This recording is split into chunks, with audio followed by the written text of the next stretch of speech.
All right, welcome. This will be, given all the multi-threaded stuff and all the locks and all that fun stuff, this lecture will be very straightforward and easy. So yay, we've reached the other side of the hill.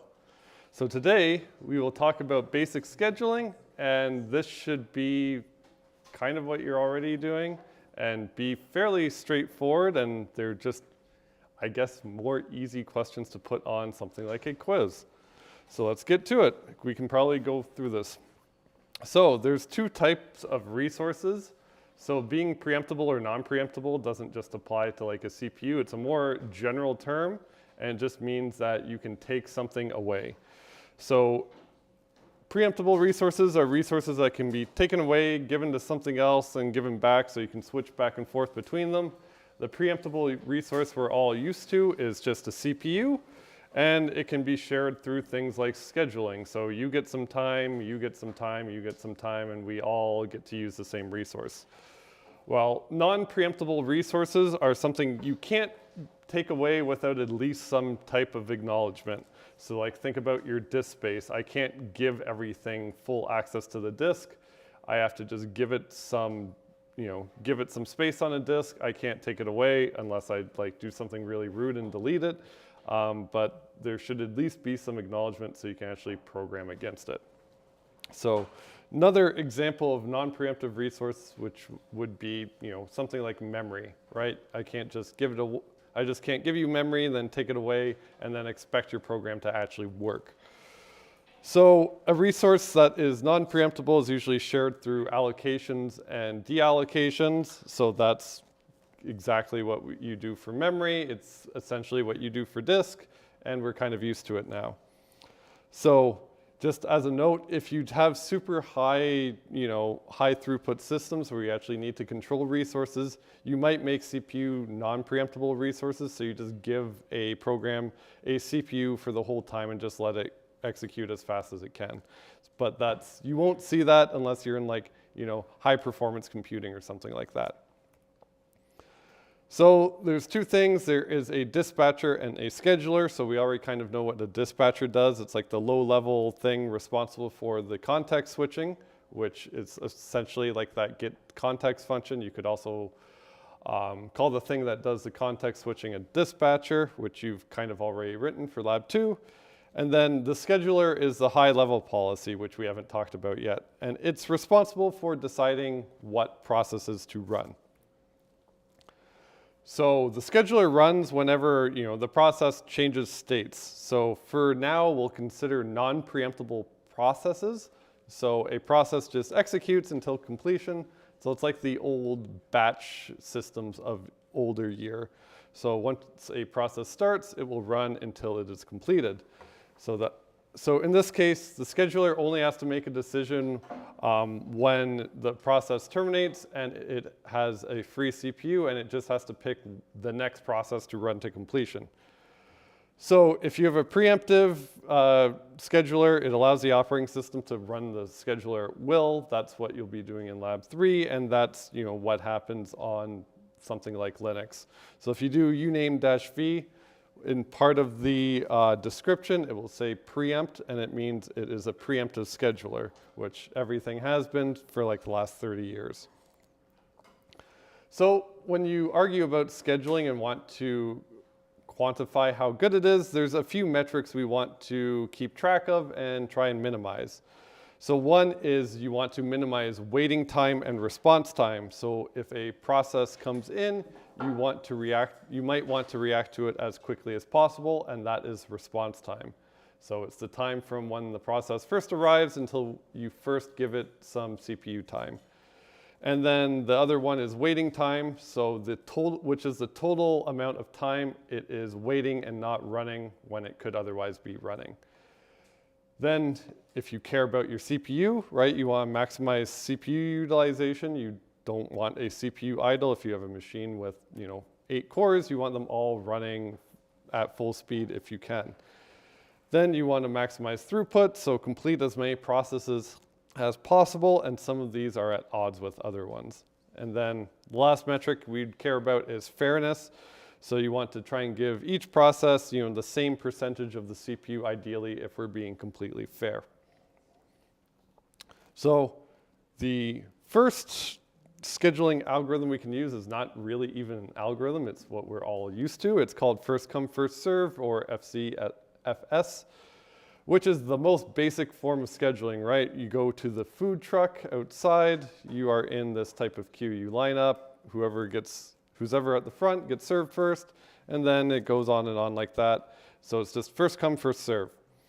So in this, the first process that arrives gets the CPU, and the processes are just stored in FIFO order in something like a queue. So we'll use Gantt charts to illustrate schedules. So everything will look like this as we go on, and this is the type of questions you'll be asked. So you'll be given something like, consider the following processes. So in this case, in the first column, we just have a process where we just give it a name. So we have process 1, 2, 3, and 4. And then the arrival time. So at what time does the process arrive? In this case, they all arrive at time 0, and we'll just start everything at time t equals 0. And then burst time is just the total amount of CPU time this process needs to complete, which is pretty much just for arguing about the metrics of this. In real world situations, you wouldn't know the burst time, right? Your kernel, whenever you start a program, has no idea how long a program could last, and it has no idea how to predict that as well. So for this example, let's just assume that process, so they all arrive at time 0, and we'll assume, it's somewhat atomic, that we have some order where it's ordered by 1, 2, 3, then 4. So if we schedule it at time unit 0 here, the first process that arrives given that order is process 1. And its burst time, or the amount of total time it takes to execute, is 7 time units. And we'll assume that you can only break things down to the smallest unit you can do is 1 time unit. So here it would take 7 time units. So that's the P1 here in the darker color that takes 7 time units to execute. And then at t equals 7, it's done executing because it's had its 7 time units. So now at time 7, the things left in the queue are process 2, 3, and 4. So 2 was at the head of the queue. So at t equals 7, we would schedule process 2.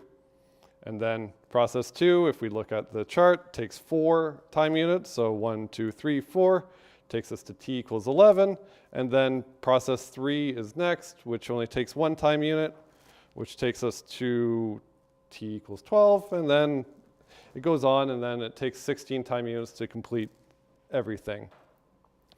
So the average waiting time is just the amount of time each process is waiting for. So process 1 is waiting for 0 seconds because it comes in at t equals 0 and gets scheduled at t equals 0. So its waiting time is 0. Then for process 2, its waiting time is 7 because that's how long it takes to start. And then P3 is 11, P4 is 12. So average waiting time, nothing special about it. So it should be 0 plus 7 plus 11 plus 12 divided by 4, which is, if we want our average wait time, that should be 7.5. All right, makes sense for everyone? All right. So if we just assume they all still arrive at the same time unit, so they all still arrive at t equals 0, and the only difference is we'll just assume that they're in a different arrival order. So it goes 3, 2, 4, 1 instead. So now our scheduler would look like this. Again, first come, first serve. So we do P3, which would only take 1 time unit, then P2, which would take 4 time units, so it would complete at t equals 5. Then P4, which again takes 4 time units, so it completes at t equals 9. And then we have finally P1, which takes 7 time units, so it completes at t equals 16. So our average waiting time now would be 0 plus 1 plus 5 plus 9 divided by 4. So if that's our average waiting time, that would be 3.75, which we decreased our average waiting time by half just by changing what order the tasks arrive in. Okay, any questions so far? We got way shorter waiting time just based off the order. So there must be something to this. So if we want to actually minimize the waiting time, we have a slight tweak to it where if we have a bunch of processes, we can do the shortest job first. So as we saw before, what kind of happened before is we were always doing the shortest job first, right, in the previous slide. So we always did the shortest job first, and then that is a way to minimize the average waiting time. So we'll always schedule, so instead of first come, first serve, yep. That is assuming they have the same arrival time, right? Yes, yeah. Yeah, so shortest job first, we'll have a tweak and we'll see the tweak where we have different arrival times. Yeah. Wouldn't the kernel not know what the burst time for each process is? Yep. Yeah, like I said before, the kernel would not know, so this is just so we can argue about different scheduling algorithms and actually show what, trade-offs are. But realistically, the kernel is not going to know. Okay, so we'll still assume no preemption in this case, and we'll slightly change the example so that we have different arrival times. So now, not everything arrives at t equals 0. So on the Gantt chart here, at the top row, I put in all the arrival times. So P1 arrives at t equals 0, whoops. P2 arrives at t equals 2. P3 arrives at time equals 4. P4 arrives at time equals 5. So I just put the arrival time at the top so we can keep track of it. So if we're at t equals 0, the only process that has come in at that time is P1. So we have no choice but to schedule it. So we would schedule it, and again, we're assuming no preemption. So as soon as we schedule it, it runs until it completes. So at T0, we pick P1, so we're stuck with it until it's done after 7 time units. So while it's executing, all the other processes arrive. So we have P2, P3, and P4 at T equals 7 whenever P1 is done. So if we do shortest job first, the shortest job is the shortest burst time, so we would pick P3. So we'd pick P3 to run at t equals 7. It would run, finish, then at time equals 8, we have a choice between P2 and P4. And at this point, it doesn't really matter because they have the same burst time, so they have the same completion time. So if there's a tie, generally you just pick, doesn't matter, but generally you can just pick whatever one arrived first. And if there's a tie for completion time, you can fall back to first come, first serve. So in this case, if we compute our average waiting time again, it's going to be slightly different because we have different arrival times. So for P1, our wait time is 0, came in at t equals 0, and it got scheduled at t equals 0. And then for the rest of them, because we're non-preemptive, you essentially just count the difference from when it arrived until when it started executing. So for P2, that would have taken 6 time units because it arrived at t equals 2 and didn't execute until t equals 8. So it waited around for 6 time units. For P3, it only waited around for 3 time units. So it arrived at t equals 4, got executed at t equals 7. And then for P4, came in at t equals 5 and then get executed to t equals 12. So if we do our average waiting time, it's 4. Any questions about that? Nice and simple finally, right? After multi-threading. So this is not super practical. So you can provably minimize the average waiting time if you have no preemptions. But again, like you commented, that you don't know the burst times for each process. You could do something like you use past executions to predict the future. That's not going to be perfect. You could try and stick some AI there too. Again, that's not going to be perfect. And then you also might starve long jobs, so they may never execute. So assume we had a schedule like this where just one task takes like 1,000 time units, and it would, in this scenario, it would never get executed because you'd still get tasks with like a bunch of 4s and a bunch of 10s or something like that. So your longest running task might never get executed, and that's called starvation.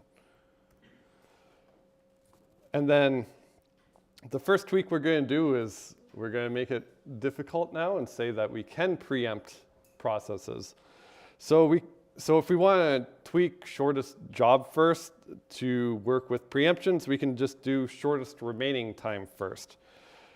And again, we'll assume that the minimum execution time is just 1 time unit. And similar to shortest job first, this will minimize the average wait time. So here's the same thing again, but now we can preempt whenever a new process comes in and immediately schedule it as long as its remaining time is lower. So we'll have the same arrival times as we saw before and the same burst times. So now if we do shortest remaining time first, at t equals 0, we only have P1. So we would schedule that. So it would run for 2 time units, and then process 2 arrives. So if we do the shortest remaining time first, for P1, it takes 7 and we execute it for 2. So it has 5 time units left to execute. And whenever P2 arrives, it has a total execution time of 4 time units. So P2 will finish faster than P1. So we just kick P1 out and schedule P2 instead. So everyone follow that? So we have 5 time units left for P1. So we would schedule P2 for 2 time units, and then when P3 comes in, we might have to make a decision so we can reevaluate. So now P2 has 2 time units left to execute, and P3 just arrives and it only takes 1 time unit to execute. So we would go ahead and switch over to P3 and execute it for its 1 time unit until it completes. Now at t equals 5, P4 also arrives, which will take 4 time units. But now our shortest remaining time is going to be that P2 we kicked off that only has 2 time units remaining. So at t equals 5, we would just schedule it for its 2 time units and let it finish off. Then at T7, we'd have P4, which takes 4 time units left. And we'd also have P1, which still has 5 time units remaining. Shortest remaining time first, we schedule P4. So we schedule it for the 4 time units. And then finally at t equals 11, we only have 1 task left. We'd schedule P5 for the last 5 time units. So if we do our average waiting time, we have to just calculate the total number of time that process is waiting when it otherwise could have executed. For P9, it's waiting around for 9 time units. So it got started immediately at t equals 0, but between t equals 2 and t equals 11, it was just waiting around because process 2, 3, and 4 all executed to completion during that time. And then if we look at the waiting time for process 2, it only waited around for 1 time unit right here, while process 3 was just sitting around while process 3 executed. And then process 3 waited for 0 time units. It got scheduled immediately and ran to completion. And then finally, P4 waited for 4 time units because it arrived there at t equals 2 or t equals 5, and finally began executing at t equals 7. So if we do our average waiting time now, we got it down to 3, when before it was at 4, right? Yep. So this could still have that problem where you starve long jobs, right? Yes. So the comment is, does this still have that starvation problem? And it does, where you would starve long jobs because essentially we just tweaked it to run with we just tweaked it so it can run with, by preempting processes. Okay, now we get to the difficult one. Yep. How were the waiting times calculated for the less So the waiting times? So you just take the total time from when it arrives until it completes, and you can just subtract out the total time it takes to run, and that's how long it's waiting for. So that total time, do we count the other processes in between as well, or just that process? So like the total waiting time for P1, so it comes in here and it doesn't complete to here. So, and it's not executing here. Yeah, it makes sense. Yeah, so 9 time units, so it's the total time it takes.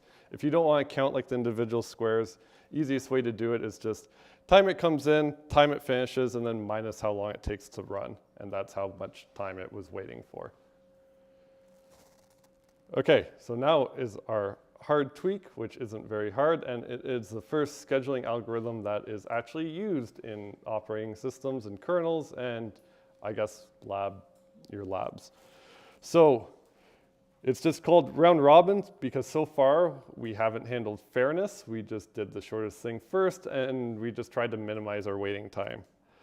So in this case, we're going to make it fair, but there's going to be trade-offs with other metrics. If the other metric is provably reduces the average waiting time, then if we make it fair, it is not going to have the lowest waiting time. So we are going to have some type of trade-off here.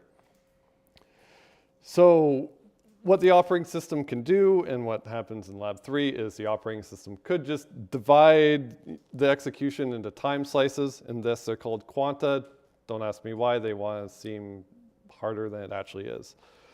So an individual time slice is just called a quantum. And you do essentially the same thing where you maintain a FIFO queue of processes really similar to first come, first serve. And then you just serve them in order, but they only have set time slices. So you try and be a bit more fair. So you just preempt the process if it's still running at the end of the quanta and just re-add it to the back of the queue, and it just takes the next turn, right? So there's going to be some practical considerations for determining our quantum length. Anyone care to guess what metrics we'll be trading off here? Yeah. It's got to do with like context switch time, right? Yeah, so one of them is the number of context switches we'll have. So the shorter it is, the more context switches we'll have. And then what could be another one in terms of things you might care about for processes? Which is kind of related to the polling question before. Yeah, responsiveness, right? So if we have it super, super short, we're going to have a lot of context switches, but we're going to be very responsive. So whenever a process comes in, there's a set time that you know it will take until it actually executes. And again, drawback of this is if the quantum length is too long. So if it's, essentially, if the quantum length is infinity, this is something we've already seen. If the quantum length is infinity, it is first come, first serve, so there'll be no difference. So let's see that. So here's round robin. We'll say there's a quantum length of 3 time units, so the most any process can execute is 3 time units. So again, we'll put arrival on the top, and then I'll show at the bottom here all of these. That is the current queue, just so if you write this out, it helps keep track of it. So same processes, same arrival time, same burst time, same everything. We're just changing the scheduling algorithm in this case. So for process 1, it comes in at t equals 0. It'd be the only thing in the queue, so it would execute, and our quantum length is 3 time units. So it would be able to execute for 3 time units, and then we'd preempt it and then check our queue. So at t equals 2, P2 arrives, so that would be at the front of our queue. Process 1 is still executing. And then at t equals 3, we would re-add P1 to the end of the queue, which now has P2 in it.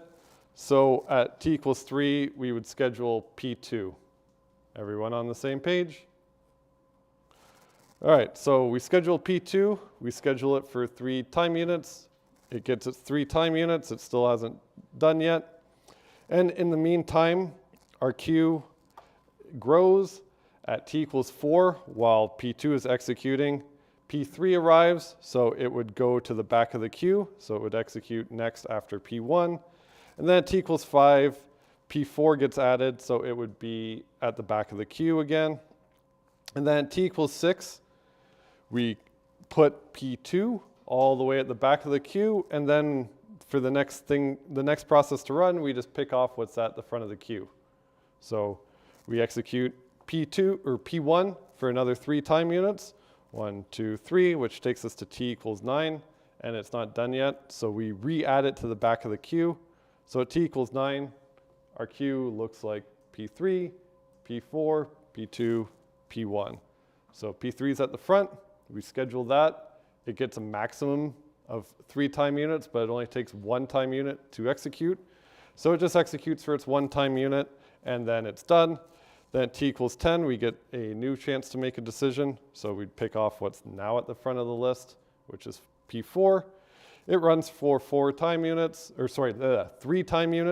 So that takes us to t equals 13, where it gets re-added to the back of the queue.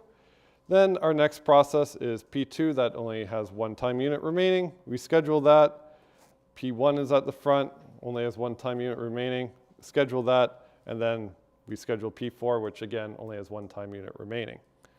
So does this make sense to everybody?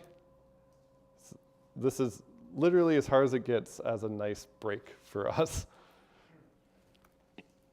So, this is a tricky part where we have to count. So we have to count the number of context switches.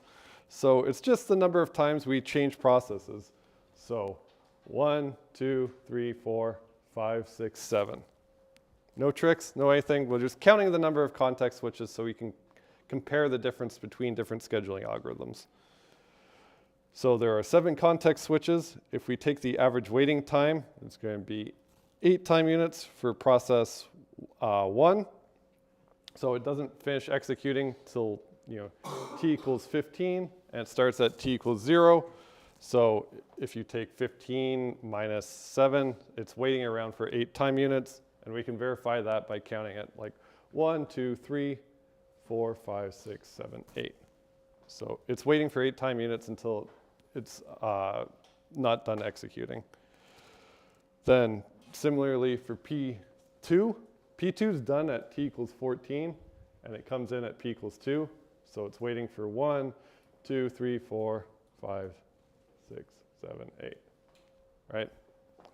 Waiting for 8 time units, and then process 3 waiting for 5 time units, process 4 waiting for 7 time units. So if we calculate our average waiting time, it's 7. And then if we want to calculate our response time, it's going to be the time from when the process first comes in until when it first starts executing. So for P0, its response time is 0, came in at 0, got executed at 0. For P2, there's 1 time unit, right? Came in at 2 and started executing at 3. And then for P3, it came in at 4 and started executing at 9. So it waited around for 5 time units. And then P4 came in at 5 and didn't start executing in 10. So it waited around for another 5 time units before it started executing. So here's all our numbers if we write them down. So most of the time when you compare scheduling algorithms, you count the number of context switches, the average waiting time, and the average response time. And then a quick note here, if there are ties, so a new process arrives while one is preempted, generally you always favor the new process if there's a tie. And the rationale behind that is, well, if I favor the new process instead of the old one, all I'm doing is reducing response time for the new process, right? The first one already had its response time. So, this is as hard as it gets. So we'll just reduce the column length to 1 time unit, so we just write over and over again, but it's not any harder. So now if we have a column length of 1 time units, we just have to argue our queue over and over again.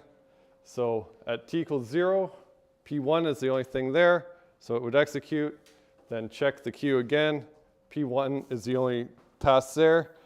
Then at T2, P2 comes in, so we would favor that because P1 would end its time unit, so we'd put it at the back of the queue. So this is where our tie comes into place.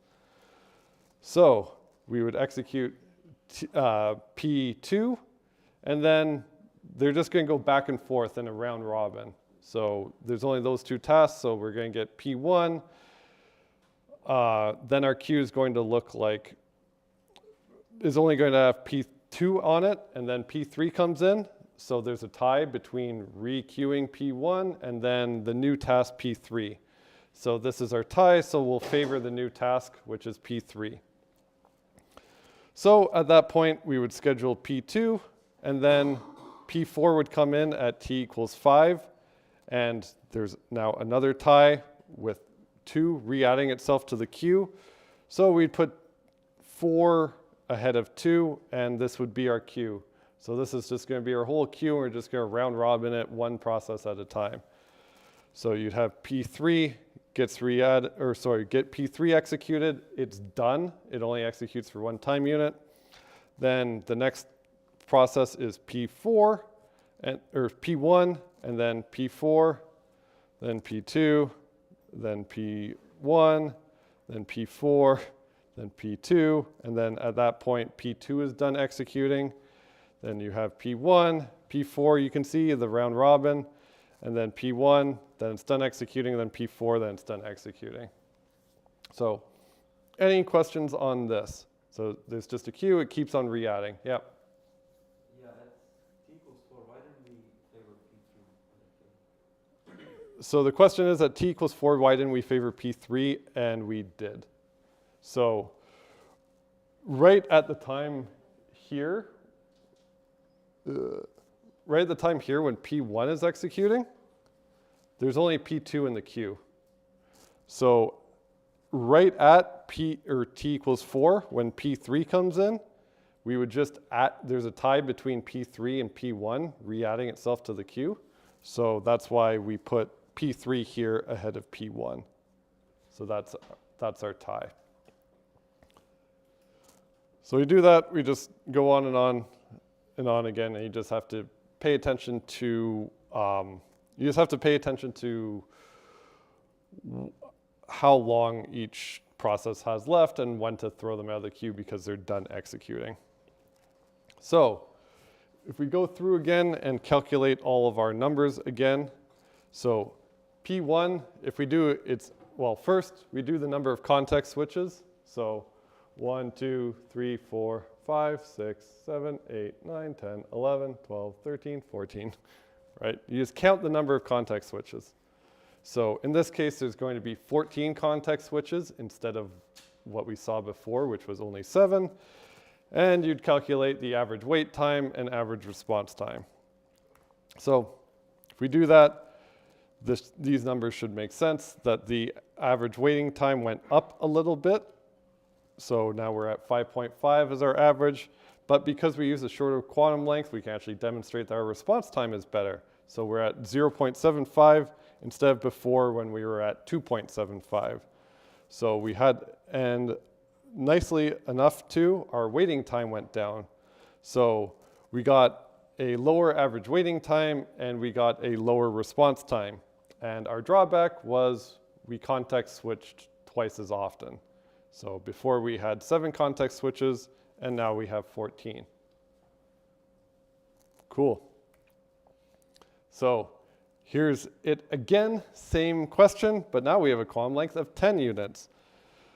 So if we do round robin with that, again, queue at the bottom and schedule at the top at t equals 0. We only have P1, so we schedule it, and it gets up to 10 time units. So it only takes 7 to execute, so it would just be scheduled for all 7. And in that time, P2 comes in, which would, again, the queue's at the bottom. So P2 would be at the front of the queue. Then P3 comes in, so it would go to the end of the queue at t equals 4. Then at t equals 5, P4 comes in, and it's at the back of the queue. Then time 7, when process 1 is done executing, we just pick off what's at the front of the list, which is P2. It executes for its 4 time units. Then it would execute P3. That's the next thing in the queue. It's less than the, it only takes 1 time unit to execute, which is less than the quantum length of 10. So it would just execute to completion. Then we only have P4 to schedule. We would execute that to completion. And if we run the numbers on this, this also is exactly the same as our first come, first served schedule, right? Because our quantum length was bigger than the time the longest process takes. So it's not going to do any better, but it is going to further reduce the number of context switches, because in this case, we only have 3 context switches. But if we crunch the numbers, our average waiting time is now somewhat better than before with the lower quantum rates. It's 4.75, but our response time is now terrible. Yeah. So if you increase the quanta length, you're going to reduce your switching, and then if you make it shorter, you're going to get a better response time. But the average wait time itself isn't necessarily dependent exactly on the quanta, right? Yes, the average wait time isn't necessarily dependent on it. And like all with these, like with every scheduling algorithm, it's a hotly debated topic because it's all trade-offs. You can't have a perfect one that reduces everything. Okay. So, and there's tons of fun scheduling names and people just make up their own schedulers. All right, so in this case, it was the same as first come, first serve. So your round robin performance is going to depend on the quantum length and also the job length, which most of the time you can never predict the job length. You can only analyze it after the fact to see how well you did. So round robin has low response time, pretty good interactivity. It has fair allocation of the CPU, a fairly low average waiting time when the job lengths vary, so you can kind of game it to make the waiting time as bad as you want. But the performance really depends on the quantum length. If it's too high, it becomes first come, first serve. If it's too low, there's just going to be too many context switches, which is just wasted time that your CPU is just wasting just to swap registers and context switch between programs. So if you actually go through a bunch of examples, typically for this, they'll just simulate a bunch of a bunch of processes and then see how each individual algorithm does. So if you do this and kind of figure out trends, round robin has a really poor average waiting time when all the jobs are of similar length, which kind of intuitively makes sense. All right, any questions about that? So scheduling is like super really dependent on your load and just a whole bunch of other factors that you can't predict, and there's lots of trade-offs you can do. So we looked at, yeah. What does Linux use? Does Linux use round robin or something else? So Linux has 2 main scheduling algorithms. One is round robin, which we just one that we'll see in the next lecture, which is a bit more advanced, but actually not that complicated. It's called the completely fair scheduler that tries to be more fair and divvy up CPU resources a bit differently. There's also a few fun schedulers. One is called Brain F, and that's a fun scheduler that people seem to like. Like you can create your own schedule for the Linux kernel and see if that works any better. Yeah. So, do jobs actually have like different, say, priorities? Like maybe one job is more important than the other, and they get more quantum length? Yeah, so that's a good question for the next lecture is, what if jobs have priorities and you might want to complete one over another? And that's the next lecture. So next lecture, we're basically just going to add in priorities and see what the Linux actually uses. Yeah? Why would care the average response time? So you'd care the average response time if it's like a GUI application and you're a user. So faster response time, it's just going to seem like the system reacts instantly and it just feels a lot better.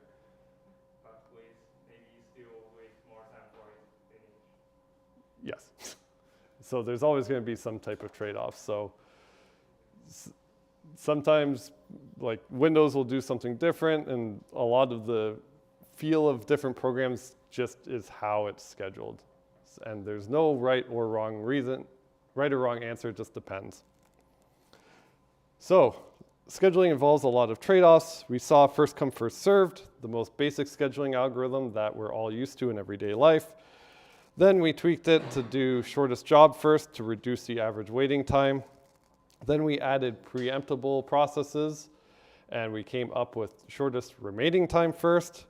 and that optimized the lowest waiting time, so which is also called turnaround time that you might see. And then we saw round robin, which optimized fairness and response time. So that's it. Nice. We can take a breath. Just remember, I'm pulling for you. We're all in this together. And let me.